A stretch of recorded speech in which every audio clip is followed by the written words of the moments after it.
Donc voici l'exercice 1 de la feuille 4. C'est un premier exemple d'exercice concret.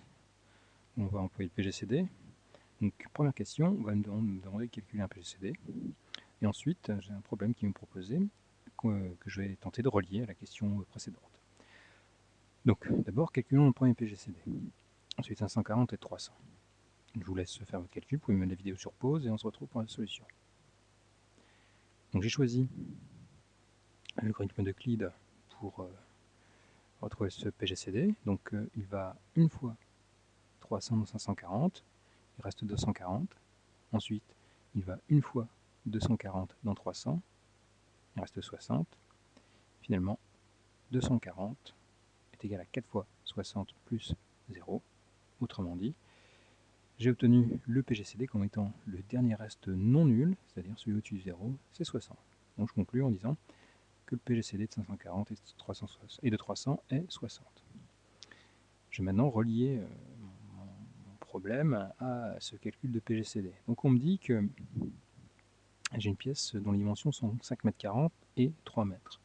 Alors 5,40 m, 3 mètres, ça correspond peu ou prou à ce qu'on a au-dessus, sauf qu'il faut convertir en centimètres. Donc si je regarde ma pièce, dont les dimensions seraient 540 sur 300, en centimètres, et bien ce qu'on me dit, donc là voici ma pièce, ce qu'on me dit c'est qu'il faut que mes dalles puissent être posées de la sorte sans qu'il y ait de vide, sans que j'ai recoupé.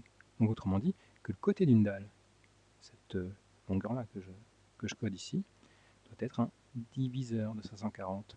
Donc le côté de la dalle doit aussi être un diviseur de 300.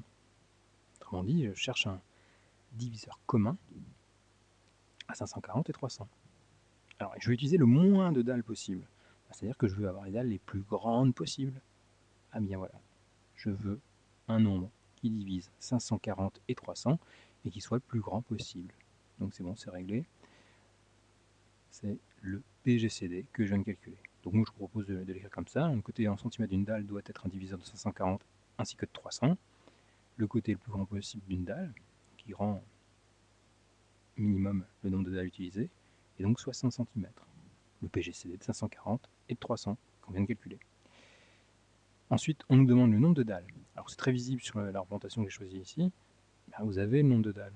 Vous savez dans combien de lignes, sur combien de colonnes vous avez. Parce que ici 540 cm, vous allez le diviser par 60 cm. Donc vous verrez bien apparaître 9 dalles dans cette dimension-là, dans le sens de la longueur.